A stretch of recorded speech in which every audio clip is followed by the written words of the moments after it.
Magandang araw! Ako si Ma'am Kate Abellana, guro sa edukasyon sa pagpapakatao. Welcome sa ESP9 Asynchronous Class. Ang paksa na ating tatalakayin sa araw na ito ay tungkol sa karapatan at tungkulin. Narito ang ating most essential learning competencies sa module na ito. Bago tayo magsimula, sagutan muna natin ang paunang pagtataya sa page 1 at 2 ng ating self-learning module. Panuto, piliin ang titik ng tamang sagot. Number 1. Alin ang ating batayan sa pagiging pantay ng tao sa isa't isa? A. Dignidad. B. Kakayahan. C. Karapatan. D. Pagsasakilos.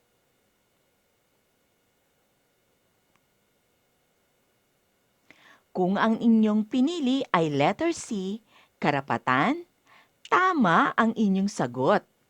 Mahirap man o mayaman, anuman ang inyong katayuan sa buhay, pantay lang ang ating karapatang pantao. Number 2. Anong karapatan ang nagsasaad na tayo ay maaaring magtrabaho sa ibang bansa kung naroon ang oportunidad? A. Karapatang tumungo sa buhay. B. Karapatang sumamba o pumili ng relihiyon. C. Karapatan sa paghahanap buhay o trabaho. D. Karapatan sa pagkakaroon ng pribadong ari-arian.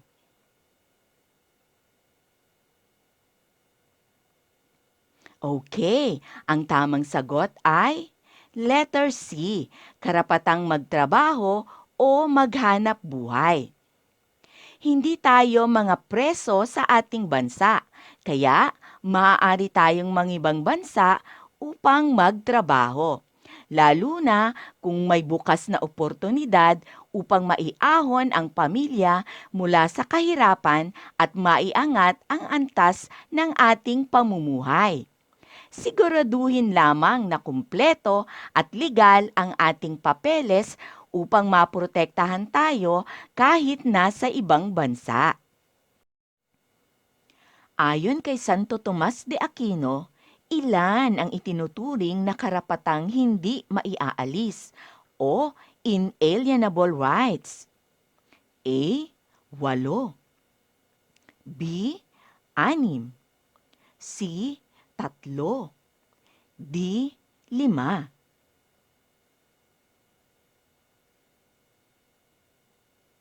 Ang tamang sagot ay B. 6. Ano-ano nga ba ang karapatang hindi maiaalis o inalienable rights ayon kay Santo Tomas de Aquino? Natatandaan mo pa ba? Sige nga, banggitin natin.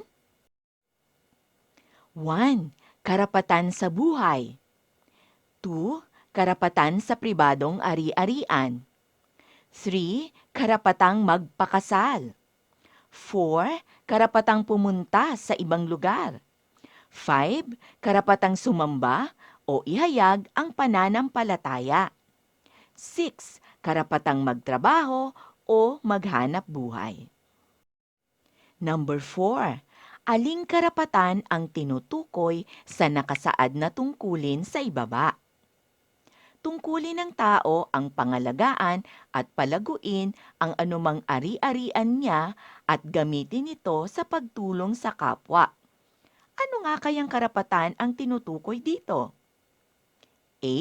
Karapatan sa pribadong ari-arian. B. Karapatang tumungo sa ibang lugar. C. Karapatan sa paghahanap buhay o trabaho. D. Karapatang sumamba o pumili ng relihiyon. Ang tamang sagot ay A. Karapatan sa ari-arian. Sana naman matuto tayong magtipid at huwag mag-aksaya sa anumang biyaya na ating tinatamasa.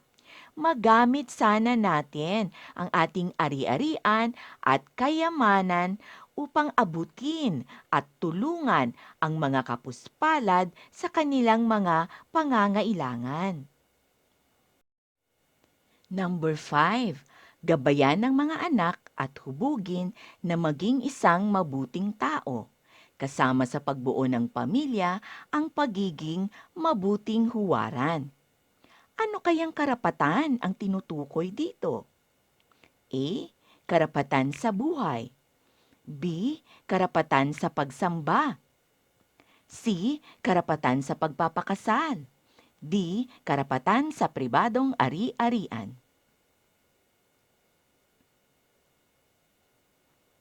Ang tamang sagot ay C. Karapatang magpakasal. Ang pag-aasawa ay may katumbas na mabigat na tungkulin. Hindi puro honeymoon o pagdidate ang buhay may asawa. Dito, bumubuo ka ng pamilya.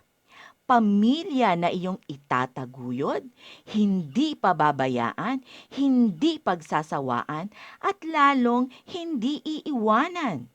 Kaya, kung hindi handa ang tao sa pagganap ng kanyang tungkulin sa buhay may asawa, manatili muna siyang single at maghanda muna upang maiwasan na humantong sa broken family.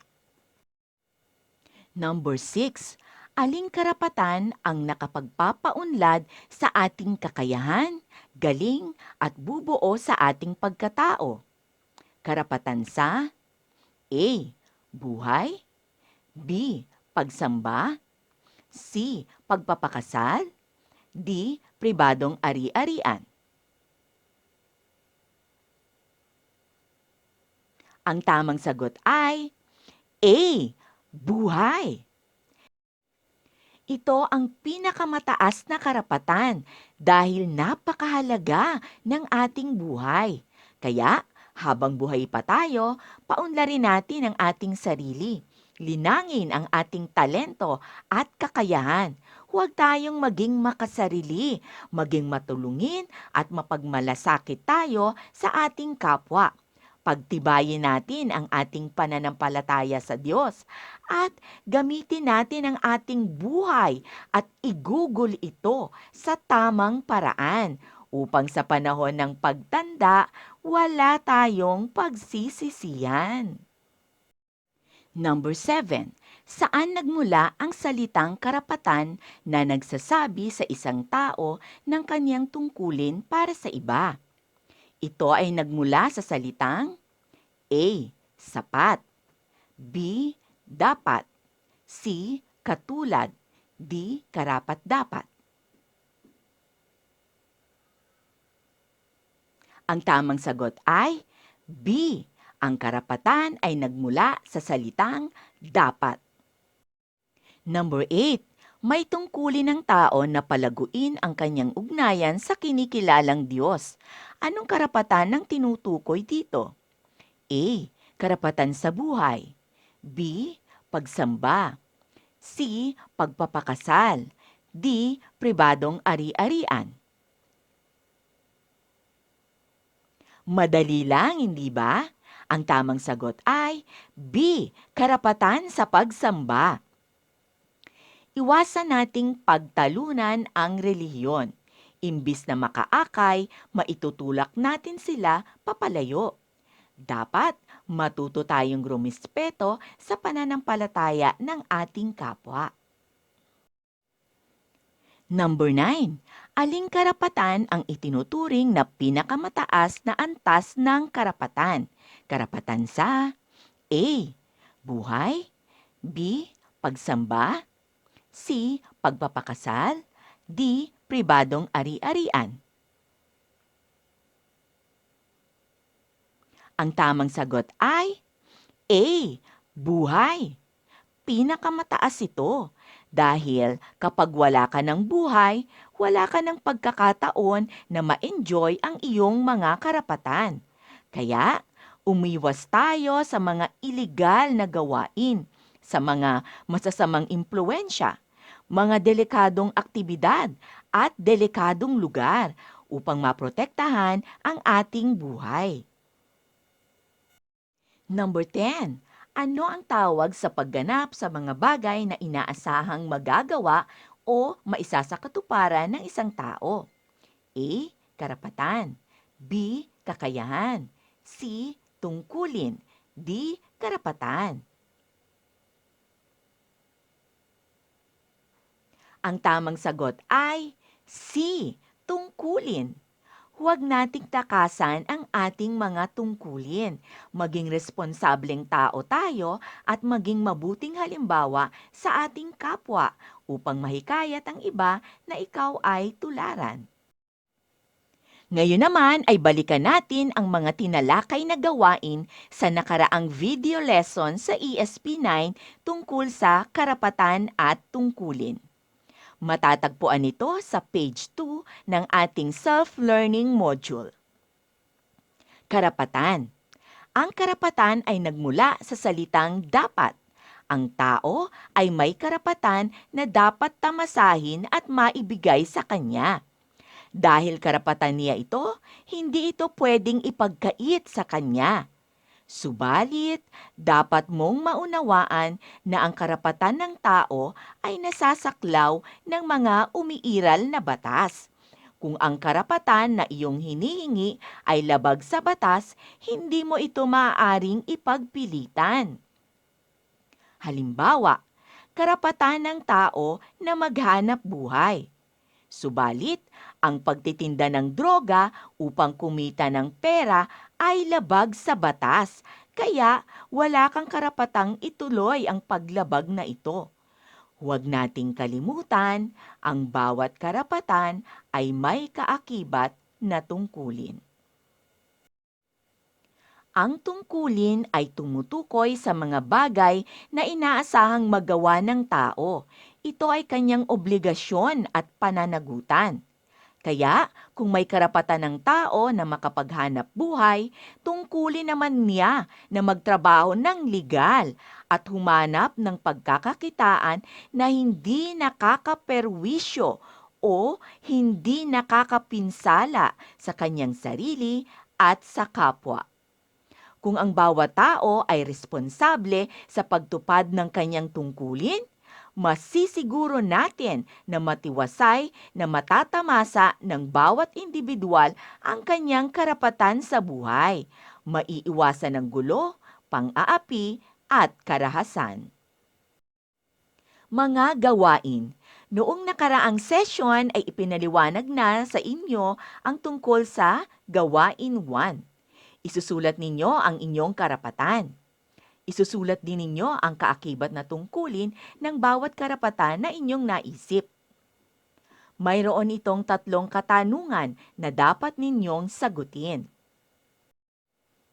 Gawain 2. Tungkol ito sa paggawa ng collage na nagpapakita ng pagtupad o pagsunod sa karapatang pantao. Mayroon din itong 3 katanungan na dapat sagutin. O, nagawa ba ninyo ang mga ito? Maaari namang magtanong sa inyong guro kung may nais kayong liwanagin sa gawain 1 at 2. Ang inyong guro ay laging nakahandang umagapay at maglingkod upang maging matagumpay ang inyong mga pag-aaral. Subukin nga natin kung naunawaan na ninyo ang ating paksa tungkol sa karapatan at tungkulin. Magtungo na tayo sa pag-alam sa natutunan sa page 6 ng ating self-learning module. Panuto, basahin at unawain ang mga sumusunod na sitwasyon. Itala ang nalabag na karapatan at ang kaakibat na tungkuling dapat ginampanan. Kung nakinig ka ng maayos sa talakayan tungkol sa 6 na karapatang di maaalis o inalienable rights, ay siguradong masasagutan mo ng tama ang gawaing ito. Number 1, naging habit o ikinasanay na ni Edward ang laging huli sa pagpasok sa trabaho kung kaya't siya ay tinanggal na walang ginawang paglilitis. Ano kaya ang karapatang nalabag? At ano ang tungkulin na dapat ginampanan ni Edward? Sige nga, ano ang naisip mong kasagutan?